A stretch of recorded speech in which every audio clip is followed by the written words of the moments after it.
Good evening, wherever you're watching Oracle Television Network from. And when you see us online, you know it is Life+Christ. And of course, today, Sitko Nagashanja, the coach. Today, I have a new host. Najua maybe mmemwona, ona wale mafans. Kuna mahali wamekuona mahali. So tuambie hapo mahali ni wapi. Lakini anyway, wacha tumkaribishe hapa kwa Life+Christ ajiintroduce asiseme peana kuanga. Thank you very much, Trevilla, for the chance and opportunity that you've given me. You know, there is a lot of people that have been looking forward to have an opportunity like this, but all in vain. So, jabu kusema it has taken the hand of God. It has taken the hand of God, in short, what I'm trying to say. So, my name is Edwin Wanyama, but they baptized me. I'm Wanya, self-proclaimed. And today, I'm stepping in for Mama wa Taifa, known as Gashanja. And I know the shoes will be very big. But I'll try my best. And if I will underperform, please understand. Just understand. And if I will you need to know that if I will overperform today, you need to know that it's an opportunity I've been looking for. I'm telling, unakumbuka uliambiwa ukipewa mic ni kitu mbaya sana. Ukipewa mic uangalie unatumia unaweza choma. So I'm just like an upcoming artist. Ukipatiwa platform, behave. So, good evening wherever you are watching Oracle Television Network. Where are you watching us from? Of course. And remember, we are coming to you live in all our social media platform. That is on our Facebook page, the Oracle Television Network, and our website, www.oracletv.co.ke. And still, you can send in your messages on WhatsApp or message direct. Our number is 0711 176-006. Na nikisha kuambia hivyo vyote, nakuambia ndo wakati naanza topic, moto, fire. Najua kila mtu amepitia hapa. Usisikie tu ndani ya moyo unasikia I wish I could do this, mbona hujasema. So unaenda pale kwa Facebook yako, kwa comment section una comment. Unaingia pale kwa simu yako, kwa WhatsApp, kwa SMS unatuma. Pale kwa website kama uko job direct, unaenda wale night shift. Na ukiwa kwa safari kuna unatoka job by saa 3 unakuta bado wako ana travel. So uko pale kwa website unacheza kama uko international, we appreciate. We cheza kama wewe. Na ninataka kuanza na verse. But Trev, before you start with the verse, I think there is a lot of people that have been asking themselves a lot of questions about this laptop. Oh yeah, by the way. That is that's my thing. So we have a sticker here, and it's of our father, Dr. Francis. A beautiful Oracle. sticker. I think you can see it, but because of reflection of light, you know. So this is a sticker of our father and mother, Dr. Francis Oracle. And these stickers are available. So don't say like, ako kageni kenye kalikuja, he came with a different thing. Na different no, thing. This one is of our father, Dr. Francis Oracle. And it is like a mantle to anyone. So you can have yours. And of course, kuna mwenye alienda happen kwa accident, na alikuwa na the sticker. Do you know hakuumia? Nataku kitu yote ikufanyika. Trust me, if you have this sticker as a mantle, I'm telling you, unajua kila kitu natoka kwa man of God. It depends on the revelation you have. By the way, I came to realize it's the revelation you have about something that it will work on you. So if you want to purchase these stickers, you can find them right here at our building, Mountain of Deliverance Church, Nakuru. You will find this sticker at affordable price. And of course, na pia before umeanza na advert, unajua mimi Gashanja kwanza nataka kwenda hapo juu. I'm a good marketer. So you want to talk about marketing. Now let me tell you. If you have a business, na unataka business yako iende kimataifa, why suffer? And we have OTV here. You can advertise with us. We have airtime for you. I'm telling you, at affordable price, you'll get a VO, you'll get a good advert. And we have a cinematographer here at the Oracle Television Network, and we have the best graphic designer I'm telling ever you. Existed in this generation. They are the best of the best. Yani hao wenye wanafanya huku utawaipata mahali kwingine. So you are assured of quality when it comes to your advert. Kila mtu atataka kujua hii nini yako inapatikana wapi.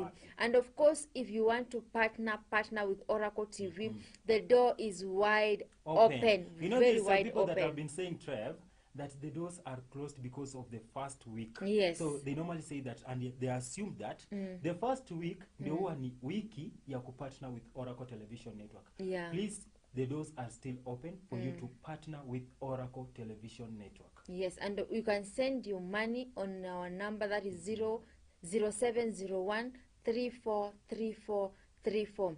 And I know our producer will put it on our screen, and the account number for OTV will be right down here at the screen. Make sure you partner with Oracle TV, and God will bless you. So let us start the topic of today. I want to start with the verse. Yeah, start. So ndo hii verse ndo watu washangae ni nini wanataka kuanticipate, watu wana anticipate ni tunaongelea.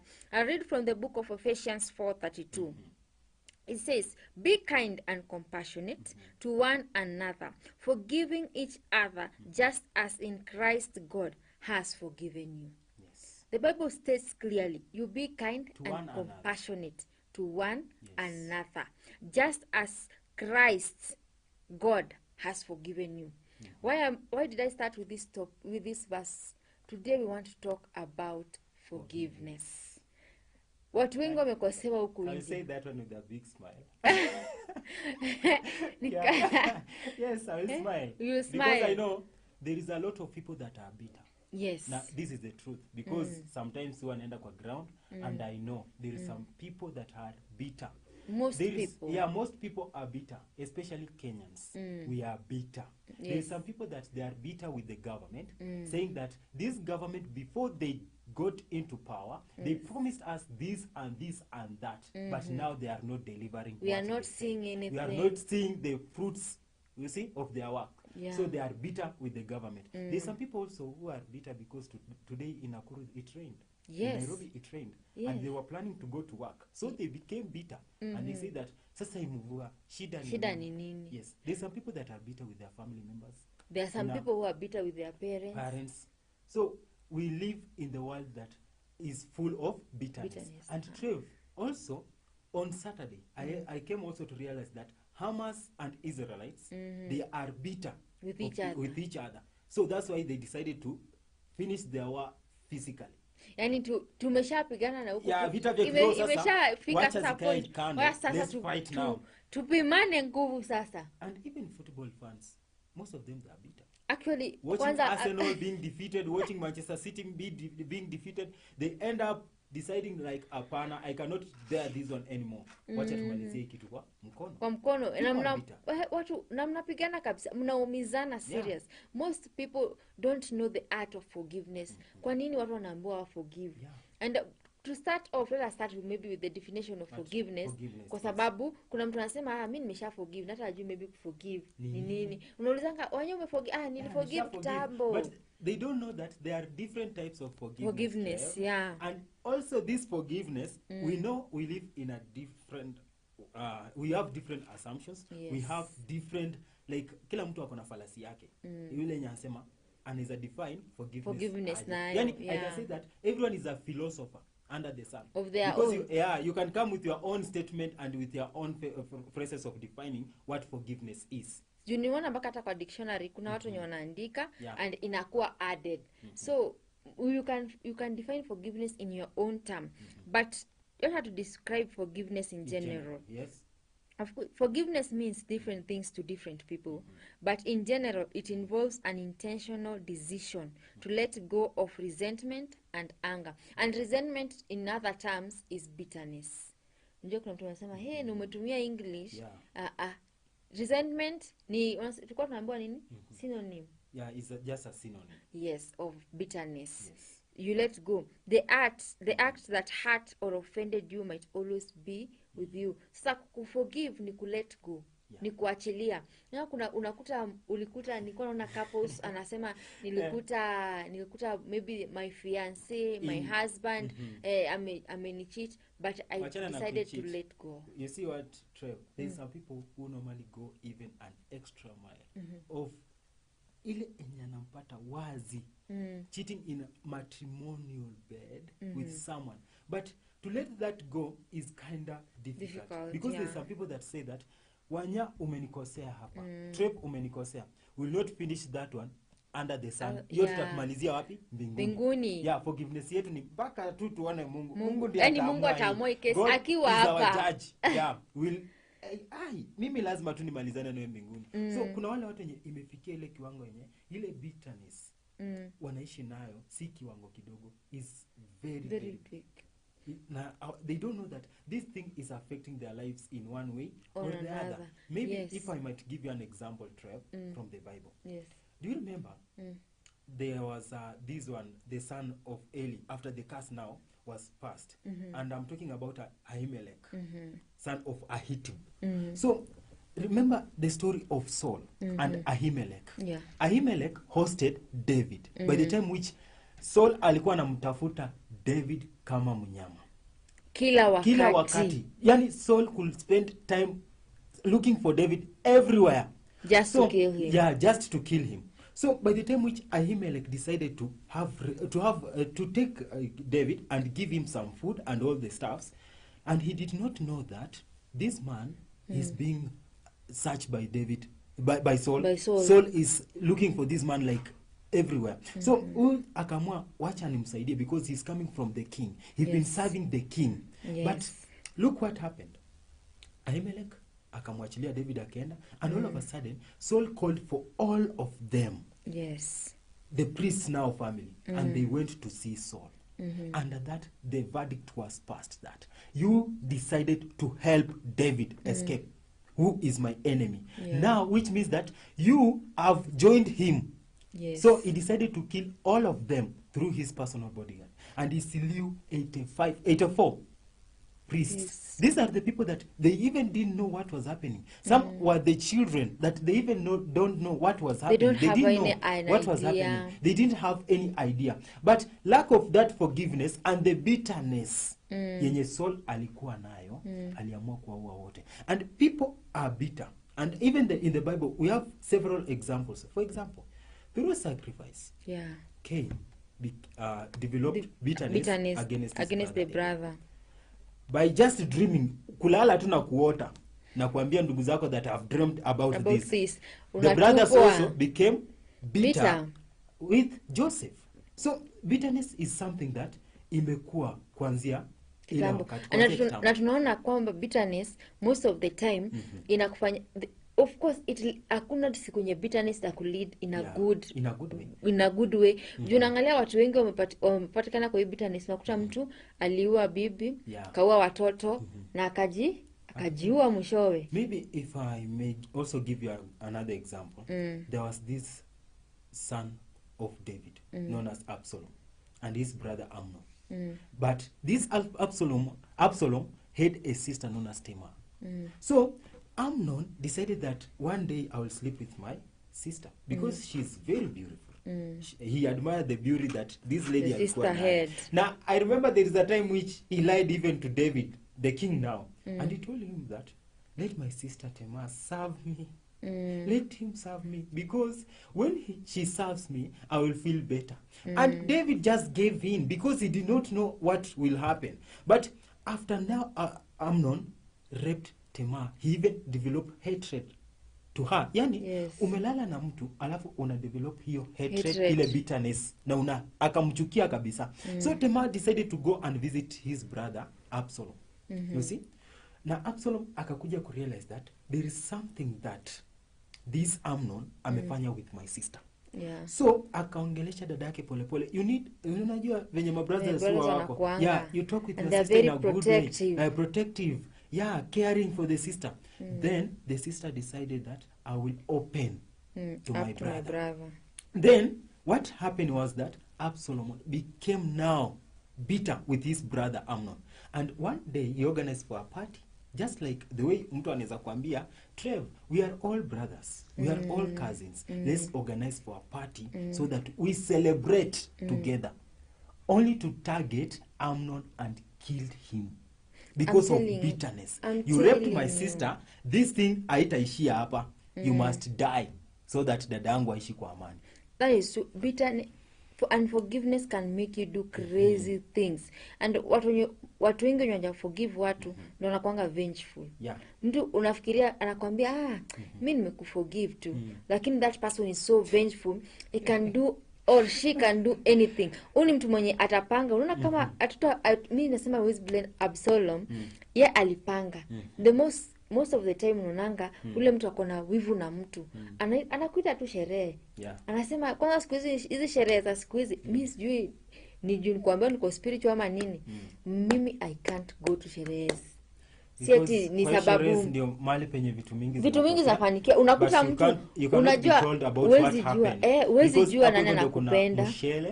In fact, there is 2 people wenye wameshaipewa mshele to the extent that they got overdosed and they died. I'm telling you, so that bitterness inaendelea because mtu akishagundua kuwa you are responsible for death of his sister, brother, father or family member. Sasa tayari anataka kuanza. They will come after you because of that bitterness. You've taken him from us. Who is this person? So bitterness is everywhere, Trev. Hadi hata mahali penye tuko hapa najua there is some people who are watching Oracle Television Network right now. They are bitter. They are bitter. They are bitter with their husbands. They are bitter with their children. Maybe ulipatia mtoto school fees, akacheza kama yeye. Sijapiga sherehe. Hii lazima nikule. Kama kuna I think for the past like 2 weeks or so we're talking about challenges zenye youth wana face. Na tukaona kuna wazazi wenye walikuwa wanaitishwa mpaka pesa ya kumanufacture laptop. In college, I had someone asking for the parent for money meant for portal. Portal. Ile portal ya shule inafunguliwanga. Portal fee ni ile nye unaenda kwa shule, kwa mfano you are studying in a certain college, you type the name of the college, then you put your registration number, then it open. Yes. Free. It is free. It is free. Na ni ya shule. But the student aliamua mimi ni lazima nitauliza pesa. Na akauliza pesa ya portal. Na haikuwa pesa rahisi. Ukisikia mtu anaitisha 60k, 70k, 100k ya portal. Na mzazi ako zile za let me send to you. And also I remember there is a certain story that I told you. There is a certain woman mwenye mtoto akiwa mdogo na akiwa shule alikuwa anamuuliza money for photosynthesis. And she used to give the child money. Now the man grew up, got employed, he has money. Now the parent akamwambia nimeamua kuweka mabati kwa nyumba na I've realized that mabati ita cost 300,000. Will you kindly send me, na sijaongeza manpower ni mabati tu, mabati peke yake. Jamaa akatuma na akatuma, in fact akatuma na juu renovation nini 0.5 nyumba iko sawa sawa, only to go home and find that the old mabati ndio bado iko pale kwa nyumba.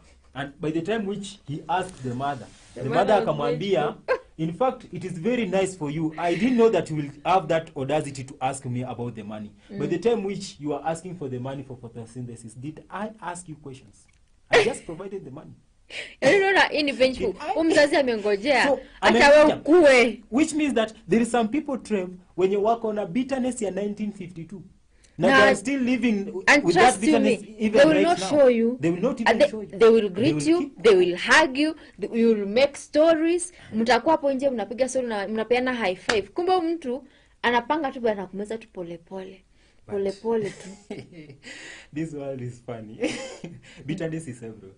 Yes. So, even by passing without greeting someone, the person might develop bitterness. And umaisikia watu wakisema mimi ati damu yangu jasikizana na umjui ati damu yangu jampenda. There are some people that are even bitter to the extent that they've never met you. They've only watched Oracle Television Network. They've only watched the social media platform. They've been watching on Facebook, on YouTube, and they developed bitterness against you because you said something. Maybe, for example, today we are talking about forgiveness. Mtu anasema sasa hawa wanadhani yule mama mwenye alininyang'anya bwana, I will still forgive her. Then bitterness ikaanzia hapo, akahate Trevilla. Ni kweli. So people are bitter outside here. But what does the Bible tell us about this? What do we learn from the Bible? Yes, on bitterness. So we need to go back to basics. We need to start now from the root of everything. What does the Bible tell us? What are we learning from the Bible, Trev? That kama kuna ile bitterness, tunaweza tukafanya aje ili iweze kutuondokea, because we know that there's some people that were even bitter, but the Bible did not elaborate more. For example, I normally perceive that Peter apostle alikuwa very bitter with someone, mpaka akadecide kuenda tu pole pole aulize Yesu, ni mara ngapi, how many times will my brother sin against me, and I but forgive. he was disappointed about that. Sababu aliambiwa it is 70 times 7 and this is daily, so daily. Imagine wanyani kose and then si ati makosa hiyo nini ati makosa different, ni the same kosa. Amenikanyaga mguu, nakumbuka papa akisema akanyage mguu, so akanyage mguu kwa siku for 90 times. For example, you are in church, then this person is going maybe to offer the sacrifice. Then the person will step on you without saying anything and go apeane sacrifice yake, tena arudi akidance, the song is on, and dance then he come back, he step on you and sit down without apologizing. You're in church. Kama ni mtu mwingine atasema mimi nitahama hiyo kanisa, Trevilla, watu wa hiyo kanisa wako na madharau sana. Ama you expect Asha, juvenye Asha uliingia akusalimie, achukue handbag ama achukue Bible yako, akudirect kwa kiti kunataka awache kama umekaa kupatie. Unakuta wewe Asha hiyo siku pia yako na ni siku yake. Pia yeye yako na aliamka na zake hiyo siku. Unamwongelea tu hapo hapo. Unamwambia tu nini yako hapo. And in fact anakuambia you want to, unamuuliza kuna nini, kwani una macho, there is it. So you become bitter with the church, you become bitter with the man of God, because the man of God that day decided that I will teach about this, I will preach about this. So that nakukuwa na wewe ni Roho Mtakatifu alibreathe, amemdirect akamwambia today preach about curses that travel, preach about strong men in the family. So you become bitter with him. I heard a certain man of God saying that there is a certain time that he was invited in a certain church to go and preach about something. Let me use this topic as an example, to go and preach about curses. So the first year he went there, he preached about curses. Then someone was bitter with the message, and he went and asked his senior pastor, Pastor, is there no any other man of God that you can invite to this church to preach? Only that person. Yeah, and if he is the only man of God, why don't he change the topic? Then the next year, the man of God came, but he forgot what he had taught the other time, so he also preached about the same message. Curse. The bitterness increased. Yeah, it's like he triggered the bitterness. Again. So it became 200%. And he went to his man of God and he said that, because this is the man of God that you've been inviting to this church, I will not come here anymore. Yeah, by the time which he is here, I will not come to service. Na hiyo ndio maisha yenye watu wamekuwa wakiishi. Some people are bitter because of the church members. Some are bitter because even the building of the church itself, they are bitter with it. Sema, kwa nini church, mbona mlango pastor angeamua mlango iangalie huko, kwani tulikuwa lazima iangalie hapa? And they develop that bitterness. You cannot even stop that. You cannot tell them. Wengine kwao it's normal, it's natural. And unajua the more ikitu inaenda ikigrow, aujui, it's like the way pride huwa inaingia. Pride ikiingia mtu aujui iko na thin line hivi. Na in fact you've reminded me, because of pride, Trev, Tanzanian artists and the netizens of Tanzania developed some bitterness with Kenyans. They developed some bitterness with men of God from Kenya. You see, because only one person, a son of world, addressed Tanzania na akawajumulisha wote, akawaambia kuwa all of you kindly unite and come and challenge me. Yeah, mkuje muni challenge, tuangalie ni rap gani kali, and I give you 24 hours to answer me. Failure to do that, I will decree that right now mimi ndio OG Tanzania. I've conquered Tanzania, I've conquered Nigeria, I've conquered Kenya, and I'm still conquering. And there's nothing you will do about that. Tanzania kuliwaka moto. Wakakasirika. Walikasirika na Kenyans. Kasema msitulete Kiingereza chenyu nyinyi. Alafu unaona ni mtu mmoja amefanya like the whole country ikuwe hated. So whatever you're doing, be mindful of your surrounding. Unajua kuna watu wanasemanga ati mimi sijali, my friend, hata Yesu mwenyewe aliuliza, Yesu aliuliza watu wanasemanga mimi ni nani? Kwa nini aliuliza? Because they know the surrounding.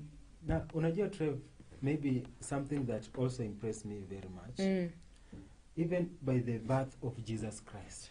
Just by birth, Jesus was just, his birth and conception ilikuwa tu kama the normal child. Hata si unaona kama the normal child. Hata before hata azaliwe, vita ilikuwa imeshaanza. Bitterness ilikuwa imeanza. Yaani imagine mtoto mwenye hata hajazaliwa, ako kwa tumbo anaendelea kuwa na king, mfalme amekalia kiti. Mfalme amekalia kiti. Kwa throne ameshaona, busy chasing a person who will be born in a manger. Imagine. This person is causing chaos in the palace. Yani mtoto mwenye ana hatia, hajauliza mtu chochote. So the man developed bitterness too, because he knew that this is the king, according to the fallacies that he had. At this is the king to be. So the man became bitter. Na akasliu watoto wengine. And imagine kulikuwa na loss because of fieka. But why would you be bitter? Why would you, mbona utese maisha yako kwa sababu ya kitu tu yenye unaweza achilia? Umebeba mtu 20 years, wewe unakondanga, ulcers na wewe, depression, high blood pressure, yote ni yako. To make the matter worse is this. You are busy hating someone. Unamchukia na roho yako yote. You don't want to see that person trend. Kabisa. Alafu wewe unakonda yana nona. Disappointment. Na hata hajali. Unaongeza nyingine tena juu ya hii. Na kwambia na venye unaendelea kukasirika hapo. Yana maisha yake yanasonga, ana biashara inapanuka. That person Trev alikuwa na tuseme 70 kg. Right now the person is 100. You are 70. Right now you are 50. I'm telling you. You are even going to the dangerous zone 45. Inafanya alafu bado apart from we lose weight, bado kumeongezeka magonjwa. The more unabeba bitterness kwa roho yako, ulcers inaingia, depression inaingia, unakuwa high blood pressure, of lack of unforgiveness. Nakwambia watu sura yako unaona kwa na countenance, ukimwangalia unaona tu ana smile. All of a sudden unakuwa umekasirika, hakuna mtu mwenye anataka kuangalia. Countenance, if your light skin, you become darker, and then life continues. Now, Trevilla, there are so many types of forgiveness. Yes. And I would like us to look for types of forgiveness so that you know there's some people that normally say that I've decided to forgive you. But in real sense, they have not forgiven you. And they will never forgive you. Despite the fact that you know that person forgave me. I did something wrong. Yeah, I'm sorry. I'm very much sorry. I do apologize that I did this one and this one to you. I apologize today. Please forgive me. Deeply in my heart. But you need to know that yet the war is like you've just triggered it. Yani kama muongeza moto. Umecook tu hii. Ni ile nyemto anasemanga, acha tu niambie wanyama nimemsamehea. Yani aone tu imeisha. Aone tu imeisha. So there are almost 6 types of forgiveness. Yes, but I think we'll look for 4. We'll look at 4. But number 1 is unconditional forgiveness. This one is the highest type of forgiveness we can offer. Someone who has hurt us, unconditional forgiveness. Whereby, Trevilla, you forgive that person unconditionally. Yani hata before mtu akukosee, umeshasamehe. Ana umbebi kwa moyo na hauna ile ya sijui nini. Uko tu, your heart is clean. Before I even step on you, ulishanisamea. Na hauna maneno mengi, Trev. Hiyo story imeisha. Na ikaishia hapo. Na tuko sawa kabisa. Like that one I will think to associate that point with a verse from the book of Matthew, chapter 6, verse 14. The book of Matthew, chapter 6, verse 14. And the Bible says that, for if you forgive others for their transgressions, your heavenly Father will also forgive you. So which means that if, Trev, you've done me something wrong and I forgive you, then I open my heavens, number 1. I open the doors for forgiveness. That whenever I will slumber against my God, my Lord will not think twice to forgive me. Trust me. Na pia kuna verse where inasema, if you want to go and pray and you remember, kuna mtu hujasamehea, we wachapo, enda sameheana kwanza, then ukuje ufanye nini? Uombe. That means how as in forgiveness imebeba uzito wa aina gani? How heavy is this forgiveness? Kuna watu wengi waendelei wanashindwa nini mbaya, ni huja forgive. I remember Rev Mark was preaching on forgiveness, na akasema mpaka venye alikuwa amepata ulcers, na alikuwa anaumia mpaka chakula zingine hakuli juu ya unforgiveness. Nakwambia unajinyima raha ati you have ulcers, you don't want to take sukuma wiki, you don't want to ukuli machungwa, wetu ni maziwa tu. Na machungwa ni kitu kingine tamu. Let me tell you guys, those ones that are suffering from ulcers because of people, because of bitterness, machungwa ni kitu kanashika mtu wangu. Very nice. I don't eat mangoes because I developed ulcers because since I started hating her. Na sukuma siku hizi siwezi kula. Kwanza na avocado my friend. Kolabo. Hiyo combo. So wewe usitake kukaa hapo unajifinilia atukiona Trevor roho yako. By the time roho yako inachafuka, mimi yangu inasafika. Nikisonga mbele kama injili. Yes. Number 2, Trev, is conditional forgiveness. So if we have unconditional forgiveness, the same way it means that we have unconditional forgiveness. And this one now is kind of different. Is exactly opposite of unconditional forgiveness, whereby people will forgive you with conditions. I've found you cheating with my husband. I've found you cheating with my wife. I have forgiven you. But Hammer it town. Hey, nikuone tena. Hammer it town. Like there is a certain old man, Trev, and I remember I told you this story. I told you that there is a certain man that I used to help harvesting his guavas. Mapera, yani kwa layman language ni before mapera. The harvest time. So there is a time which he got me red-handed. Na by the time which he got me, Trevor alikuwa ameshika mkwaju na amevaa koti kubwa na Godfather. Then he called me by my grandfather's name. And he told me, Wanyama's grandson. I said, yes, sir. Next time you see me, run. With a lot of anger. I saw the face, the countenance now. Yes. He was as black as I don't know. This is not the person This is not the person that I used to know because he was light skinned. Alafu kwa sura hapa mizizi ilikuwa imepasua wewe. Uliiba mapera ngapi? Wewe ilikuwa imepasua wewe. So he told me, next time you see me, run. And I used to run from that man whenever I see him. Kama hata ameka, hata kama anacheka, kama amefanya nini, I used to run. I joined campus seeing the man running. Yes. Mpaka saizi kutana because of that bitterness. Because of that bitterness. And later I realized that this man had invested heavily kwa hiyo mti. Sijui alipanda at 1970 ngapi. So it was alikuwa na commemorate something. Sasa tree. So it has a history. So he developed that bitterness. Unless kama kuna hiyo mti iko na history ya vitu zingine ndani, me I don't think mapera ni kitu nyitamea, na kwanza hata mapera inafanya watu unashindwa kuenda nini. So anyway, Trevilla, you are thinking. Anyway, so conditional forgiveness is when now you give conditions to someone. You've forgiven the person, but they are conditional. My son today, umelamba sukari. Next time nikikupata hapa nitakulamba makofi. Ama ukishika tu karatasi ya sukari, utakiona moto. Makofi. So this one I would like to associate with a verse from the book of Matthew chapter 6 verse 15. Remember that unconditional we read from the book of Matthew chapter 6 verse 14. Yes. But this one we'll read from the book of Matthew chapter 6 verse 15.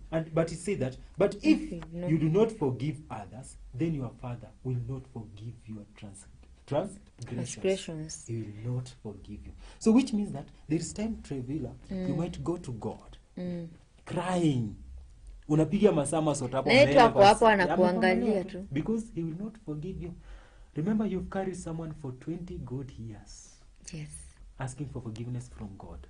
This one will be in vain. It will be like a daydream. I remember, I think it was when maybe 4 years back, then nimeomba, unajua kuna ile wakati yenye Mungu akiamua kukufinya na kufinya vizuri, kufinesse vizuri. So mimi nikaamua sasa, since my dad is normal, kuna venye shule kuna kidogo be kunaenda, na kama nilikuwa nimeanza kudevelop bitterness like mbona simalizi shule, mbona kwa hivi na hivi, mbona Mungu yani umeamua uchukue babangu at this point. Yani wakati tu nimeenda ku make it. Ndio mama ucheze kama wewe. And then I started, nikakuwa na ile niko na vengeful heart. Nasema anyway, kwa yote unasemanga mpeleke wapi? Kwa maombi. Nenda tu kuomba. And I started praying. Then God akaanza ku reveal. You need to forgive this. Nakwambia alimention watu. Aka-mention watu. Mpaka nikajiuliza, hata huyo nilikuwa nimembeba. So when I started I started releasing, vitu zilianza tu ku-open. That's when I gradually. And you don't struggle anymore. Hapana, hata sisumbuki. Unakuta njia zingine zenye you didn't expect zinafunguka mpaka nikasema mimi siku za tonifanyie nini. Yes, I'm a human being. Nitasikia lakini hata sijui kubeba sijui nini. Nitaachana nao, unajua kuna nikikubeba hivi kuna njia inafungika. Trev, let's look at number 3. Yes. Number 3 is dismissive forgiveness. Kindly elaborate to us. Dismissive, you hold no grudge or bitterness against the person, but you have no desire to rebuild the relationship. You ignore and move on with your life positively, but don't move in the relationship. In dismissive forgiveness, you are allowed to reduce the closeness you used to have with the other person. Yani, uko hapo, lakini nimekusamehea wanya, but I don't have any interest with this relationship anymore. Let me ask you, or let me elaborate to you like this. We've been friends. You are in relationship. Yes. You are in marriage. You see? So, this person anafanya makosa. Then after that makosa, anakuja honestly, ananyenyekea, ana ask for forgiveness. Trevilla, you forgive the person.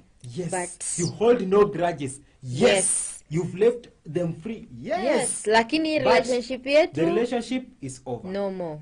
My friend, we were in courtship, but right now we will no longer be. Let me move on with my life, and you move on with your life. Move on with your life. These are the types that they normally find their spouses cheating with them. They take the children, if it is the husband now.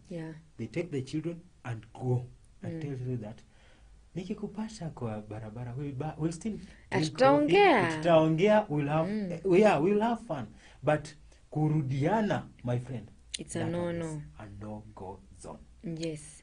And we have now the last one, which is grace. Now I think by the way we need to read a verse. We need to read not even, I think, Trev, we could have stressed more on unilateral forgiveness. True. Whereby forgiveness occur when you forgive someone and yet the person has not even asked for forgiveness. Which means that, Trev, kama nimekukosea, you forgive me without me asking for forgiveness. Because there's some people wenye Trevor, asubuhi tukiamka, asubuhi tukikuja kazi, maybe tulikutana pale kwa gate, I did not greet you. Yes. You develop that bitterness. So tumekaa tu the whole day sijui nilikukosea. Mimi niko tu sawa, napiga kazi vizuri, tena nakuja na cheka pale, but in real sense, in your heart, deep in your heart, you have that bitterness that ikinakyo. Asubuhi, in fact, imagine venye alinipitanisha pale kwa gate. Yes, kiangalia venye kinaka. You are like, so this now is the type of forgiveness whereby you forgive someone without even asking. Mtu amekukanyaka, hata na idea ya ameshinda, amekustep on, lakini unamsamea tu, unaachana na hiyo story iende. Ni watu wenye akifanya kitu, you just look, unaacha, hata utamwambia, unaachana tu na hiyo story. Wewe unamsamea tu kisonganga. Trevilla, we read from the book of Hebrews, my favorite. Hebrews, I know. 12:14. Kidogo uandike kitabu ya Hebrews tena. Yes, Hebrews 12:14. Sema, follow peace with all men and holiness, without which no man will see the Lord. Trevilla, if the Bible tells us that we should follow peace, for those people that are holding grudges with others, those people that are bitter right now, unajua kuna wale wenye wako bitter because the fuel price imepanda. Yes. Economy saizi. The economy, like there is inflation in our country, so you are bitter. Salad saizi mlikuwa mnapika mna deep fry back kitungu, lakini saizi ni kama mnanusia. Unaona nini, Trev? There's some that used to kutengeneza soup ya mafuta. Right now, because of the price, you cannot do it anymore. So you are bitter with the government, you are bitter with the supermarket where you normally go to shop. You are bitter with your neighbor because they are developing. You are bitter with almost everyone, you are frustrated in life. Inatuambia aje follow peace. So which means that hii amani inatafutwa. Follow peace, because there is other versions that normally say seek peace with all men. So inamaanisha kwa Trev, kuna yule mtu mwenye atakukosea leo na akuja akwambia, Trev, kama basi asubuhi nilikukasirisha, nisamehe. Kama basi Trev, unajua nilichukua boyfriend yako, just forgive me. Kama basi. Those are the people that aren't serious. They don't even mean when they are asking for that forgiveness. When come to seek for forgiveness, they are not serious about it. So the Bible tells us that you should seek peace. Tafuta amani in Swahili. And seeking ambao bila mwenye hautamuona Mwenyezi Mungu. Na seeking is not easy. Seek, ukisikia mahali wanasema seek and you shall find. Seeking, the moment you start seeking about something, maybe kwa barabara kuna vitu utapata ujue, the more unasema njia ya kwenda mbinguni, the more unaenda ni vile unaenda ukichongango ukikuanga mkonde. So the more una seek peace, kuna vitu, trust you me, you will have to release in your life. That is true. There are things you will have to release in your life. And you know this forgiveness haikuji tu. Imagine. Nifike mpaka point yenye watumishi wengi wanasema we decided, mimi niliamua tu nisikasirikangi. Nicheka tu. Niko tu nikicheka. Mimi naomba Mungu nifike pale. Huyu mtu most of the time niko tu nikicheka. After all, these human beings are I'm used to say human beings are wicked. Most of them are wicked. Because mtu anaweza fanya kitu mpaka ujiulize, na mwenye amefanya hii kweli alikuwa tu sawa, alikuwa anaona tu kabisa, alikuwa anaona tu akifanya kabisa, because there is some people that will actually intend to hit your feelings. Yani hakikisha tu you are down. There is some people that have been working hard to ensure that you are casted down. There is some people that have been working hard to ensure that your business is no more. There are people that are busy working against you, but the Bible tells us that with all men. Hata ukijua mtu ndo mwenye anataka ni kuna mwenye kwa sema alikuwa job na huyo mwenye ni mwite best, unajua siku hizi mimi akunanga mabeste. So sasa huyo beste yake alikuwa anaenda against yeye ndo apewe ile position, kwa sababu unajua kuna wale mabeste wanawaka hapa wanajuana na boss.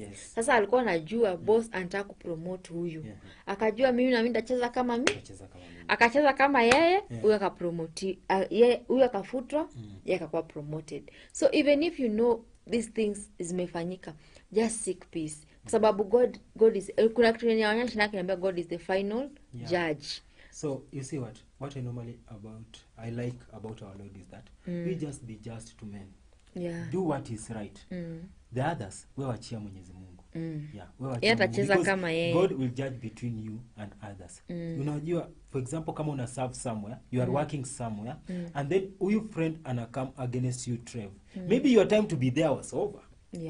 And God has opened another door to you. So there is some people that will actually work hard. They will not even sleep. At night they work hard, wanakesha wakiwa zile za this person nataka tu, yani wako na zile strategy za huyu mtu atoke hapa. Yani wanataka kuua career yako, wanataka kukumaliza kisiasa. Only God to use them as stepping stones for you to go into another place. Kwa mfano Trev, umewachishwa kazi hapa, you had no even position, walikuwa una work tu. Unafika huko mbele unasikia umepata kazi, you are a manager. That's the doors that we are talking about. Because of that forgiveness. Just forgive them. Let it go. Release them. Learn to let go. Release people. Learn to let people go. I would like to urge people, Trev, after this show that call those people that wenye walikukosea, wale watu wenye walitaka ukufe, wale watu wenye walitaka kukuua, yule mtu mwenye kuchukulia your husband. I know this is very difficult. I even see the way you are looking at me, Trev. Do you know what is a spouse? A spouse. I know it is difficult to find one. Ni certified. It is difficult to find one, but call them and tell them, today nimeamua kukusamea.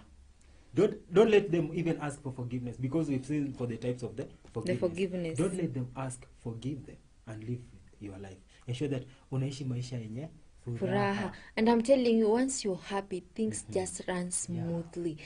Au struggle kufanya kitu kwa sababu your mind is fresh. Ukikuwa uko na amani kwa moyo, kwa sababu once you forgive, you have peace in your heart. And ukiwa na amani, your state of thinking is correct. You make sober judgment. Kama hauko correct hapa juu, utafake decisions zenye decisions zako zitakuwa so much demanding. They'll be questionable. So hapa ndio mahali penye unaona mtu wako kwa kazi, they are busy working, but in real sense they are not working. They are not productive. Na unajua by the time which you are doing that, kama ni kazi ya mtu Trev, they will still tell you that nowadays you become unproductive. Alafu if you are a Christian, they also quote the Bible and tell you that even Jesus said that kama mti ule tawi ambao hauzai unakatwa chini. So you need to be good upstairs. Hapa kwa vizuri kwa sababu haujabeba mtu. Hauna zile stress za kubeba mtu. Na sasa ile nyewe inaniuma kabisa ni Trev. Mzazi mwenye amebeba watoto. Ama mtoto mwenye amebeba mzazi. Baba amebeba mtoto hapo actually will not move forward. Wacha kwanza nikuambie, hata kama mzazi wako amekubeba manini, as a child, you're the one to suffer. Admit the mistake, even if you've not done it. Just for the sake of peace and for the sake of blessings. Unajua watu wengi wanasemanga ati I'm the one who is right, I know I'm right. There's sometimes you don't have to be right. Kuna wakati hata kama uko right, usikuwe tu right. We kubali tu hiyo makosa. Kubali tu makosa na we uambie mzazi I admit I have done this na nimefanya nini, nisamehe. Na unajua nini Trev? The Bible does not tell us more about Adam and Eve. How they perceived their son. How did they take in Cain after they realized that this is the man who have killed our own son. This is our son who has killed his brother. To David, the Bible elaborated more after now the Absalom killed Amnon. The Bible tells us that David forgave him. You see? But also the Bible does not elaborate more about Jacob. I'm sorry, today I've used a lot of examples from the Bible. So, Jacob and Reuben slept with one of the concubines of the father. And the Bible, yani, after that, hiyo makosa ni kubwa, lakini Jacob alinyamaza tu. Na sasa I was wondering by the time which I was reading the book of Genesis. Jacob atafanya nini? Jacob atafanya nini? Jacob si kama baba wengine. You know, there are some fathers who have slave queens. This is something that is there. It's what is happening. You find your son have slept with one of your slave queens. Jacob kept quiet as if nothing happened, only to curse Reuben in Genesis 49. When he's dying. And I'm telling you, pale Trev, hakuna ile nye unasema ati kuna comeback. Baba. You've already cast you. He's continuing with the second one. He's continuing with the third. Amefika njoo ako kwa Joseph. Na akazima. I'm telling you, ndio tunakwambia, unforgiveness can make you do crazy stuff. Unaona kama sasa Reuben haizi amsha baba yake na haizi mpatia tizio zawadi ama mnule the best coffee in town ndo kasi ondolewe. Anahitaji authority. Na ujue hiyo authority utawaipata lini. That one also results to something, Trev, because there is a time that the tribe of Reuben, there was no war yenye walikuwa napigana, but the members were reducing. They were very few in number. Until Moses pleaded with God and said that, please God, let the Reubens live. So, we don't want to reach to that extent whereby baba umecast mtoto wako. Remember that if you've cast your son or your own blood, the people to suffer are also your own blood. You've seen my nakedness. We've been blessed with God, the two of us. There were four of us. We've been blessed with God. I will not curse you, but I'll curse Canaan. You see? So your generation will suffer. As in, unforgiveness in a travel. Ni kitu yenye ni kitu ina travel. Unakuta watu wengi as much as unapenda Mungu, unafanya vitu zote right, lakini tu vitu ziingianangi, vitu ziendangi tu sawa. Nini nafanyikanga? Check your life. Check what happened. Wakati wengine unakuta if it's a lady alikuwa raped.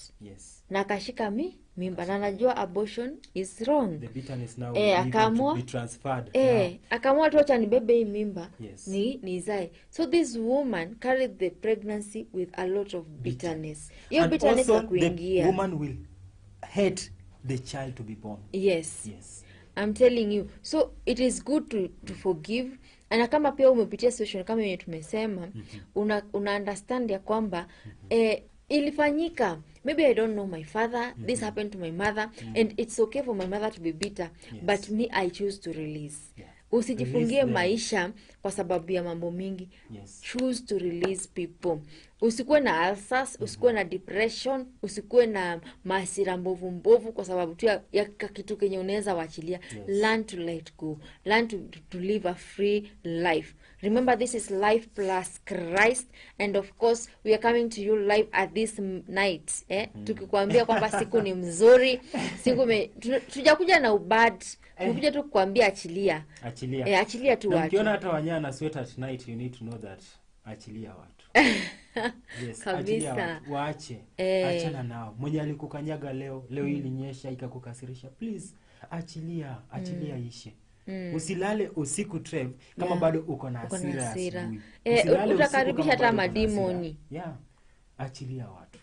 Uishi maisha marefu. For you to live a long life and a happy life, you need to release them.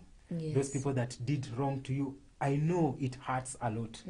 Despite the fact that I've never been I might not ever been in your shoes. And you can't understand how the shoes feel. Inakufinya wapi. But the truth is this, achilia leo. Na uaccept kuwa ilifanyika na ikatendeka. Learn from the mistake na uachane nao na uwasamea. Na unajua nini Trev? I said initially that please today after the show, after hii show, wapigie simu. Ama kesho kwa sababu saizi it is at night. Zinaelekea saa 4. So ni at night. Wapigie simu kesho asubuhi. Waambie nimewasamea. Wale wenye walikufukuza nyumbani wakasema wewe ni mtu bure, you will not prosper in life, they cast you. Just forgive them. Forgive them. Achilia watu wote, and you will tell us how God is doing in your life. Remember, you can support Oracle Television Network through the number 0701343434. And of course, once you do that, make sure you send a message on 0711-176-006. And if unasema mimi nataka kufanya bank transfer, there's a number on the screen that you can use to transfer your money and become a blessing to Oracle TV. We have been coming to you live from Oracle TV television, of course. We are coming to you live from our website www.oracletv.co.ke, on the Facebook page, that is the Oracle Television Network. Kama umecomment hapo, may God bless you. Na juu nataka kumalizia cha wanyapa yani parting shots. My parting shot is that I would like to urge people that these people were there. These things were there. And a lot of people fail to forgive others in the Bible with others forgiving. But we can see and we can learn from them that forgive or forgive the people that wronged to them. Alafu kuna wale wenye hawakuforgive, also we can learn from them. Because hii maisha is all about learning from the mistakes that others made. So that we can be able to repackage ourselves na to shape our life. So today, ombi langu tu ni kuwa forgive people. Na waachilie, wachana nao. Amen. And for me, I'll tell you, the Bible says the wise learn from the experience of others. Maybe forgiveness is that one door you need for you to enter into a new level, a new dimension. Just learn to forgive. I know it is hard, but accept first, and then asema imefanyika, now mimi nimeamua kuanza safari ya kuachilia, and you'll come to tell us the goodness of the Lord. This has been Life+Christ with me, Trevilla Luther. I want to say that when you're going to bed, may God cover you, may He protect you, May his angels surround you. May everything good that God has ordered for you find the way to your home, to your family, to your neighbors, and may you always be protected by God. May God bless you. We will meet again next week. See you. Have a good night.